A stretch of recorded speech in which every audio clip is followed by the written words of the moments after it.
Welcome to the Teaching Autism and Special Education Community Podcast. Hi, I'm Nikki, a passionate special educator, autism advocate, resource creator with over a decade of experience, and you may know me as the face behind Teaching Autism. This podcast is your go-to place for practical tips, hands-on strategies, and inspiring and funny stories to support special educators all around the world, whether it's building independence, creating engaging lessons, or finding that elusive work-life balance. I'm here to help you thrive inside and outside of the classroom. Let's dive into today's episode and make a difference together.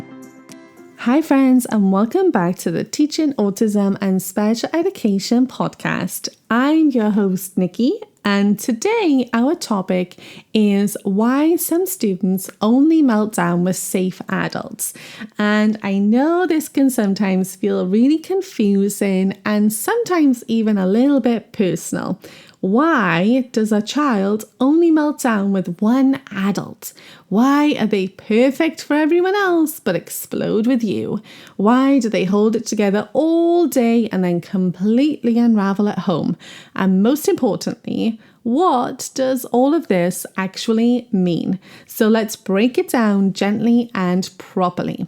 First up, meltdowns are not performances. We need to start here. Meltdowns are not calculated, they're not strategic, they're not chosen. A meltdown is just a nervous system overload response. It happens when the brain and the body have absolutely exceeded their capacity to cope.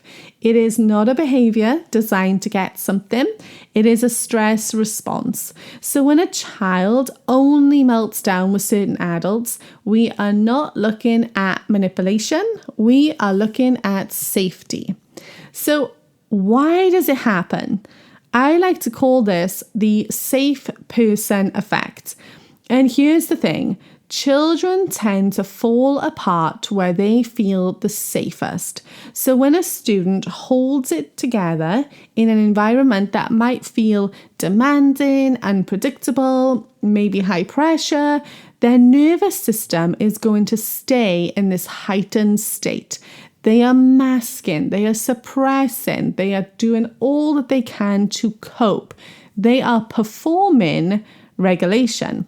And that takes a huge amount of energy.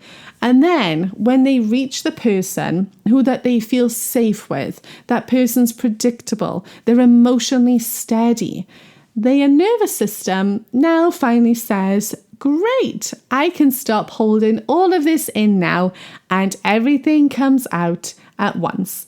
And sometimes this is called restraint collapse, and it's very, very real. For me, the way that I always describe this is to picture that you are a bottle of soda. And through the day, every time that something becomes very demanding, unpredictable, high pressure, out of their control, a change, you shake that bottle. And you only open that bottle when you get to your safe place. So it might be a safe person in school, it might be at home with your safe person. And when you pop the lid of that bottle that has been shook all those times today, it explodes everywhere, all over you, all over everyone around you. And that is what I call the soda pop effect. So what does this look like in school? So in school, what you might see is a student who might be really calm with some staff who are much stricter, but explodes with you. You might have a student who behaves beautifully in a school group session, maybe like an assembly, but melts down in your classroom. You may have a child who will follow every rule all morning long, and then just completely loses it after lunch. Or you might have a child who you think is perfectly fine all day and then sobs and breaks down in the car park. So this isn't inconsistency. A lot of times that's what people put things down to, but it's not. So what this actually is we call it a nervous system release. And the tricky part is sometimes this feels personal, but it isn't. And I think this is the tricky emotional part for us adults, because when they melt down with you but nobody else, you can start to feel a lot of different things. So that you might think that they don't respect you, or they're testing you, they're taking advantage, they don't like you, or that you must be doing something wrong. But often what's true is actually the total opposite of all those things. So you might be the safest adult in that room. You might be the one person that they feel they do not have to mask around. You might be the one who co-regulates them, which allows their body to finally discharge the stress that it has been holding. And that's not you failing. That is trust. And trust, if you follow me, you will know, I think, is one of the most important parts of our jobs, is to have trust with our students. And that works both ways as well. Now, many of our students are actually incredibly skilled at masking. And what this means is that they copy their peers. They suppress their stims. They may force eye contact. They may sit still even when it hurts. And they may comply even when they're feeling so confused. From the outside, they look regulated. Inside, their nervous system is working overtime. And when that pressure builds all day, it has to come out somewhere. And it will usually come out with the person who feels emotionally the safest. Now, that might be mom, dad, a teaching assistant that they trust, even just a random specific staff member within the school. It's not random, but it may feel random to you. What it is relational safety. Now, here's the important thing. Safety does not mean no boundaries. Being a safe adult does not mean allowing unsafe behavior. You still maintain boundaries. You still protect everyone. You still teach replacement skills, but you do it calmly, predictably, and without shame or embarrassing anyone. I want you to make sure that you do not take it personal. Don't escalate because you feel hurt or upset. Because what we do then is we're going to turn the safety that student feels into a threat. And then that child has nowhere left to fall apart safely. Now, what to do practically if you are the safe adult and you're seeing these meltdowns. So here are some things that I feel like I have learned over the years and some of the best ways that I try to manage these situations.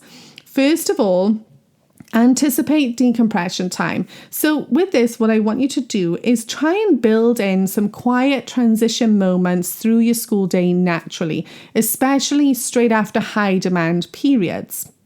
And then I want you to reduce the pressure at vulnerable times. So think of, maybe after group school events, after lunch, after substitute teachers. I want you to always remember to co-regulate first and talk later. Because when a meltdown happens, this is not the moment for us to teach or give lectures or get involved in any of those ways. And then I want you to track the patterns. When do they hold it together? When do they release?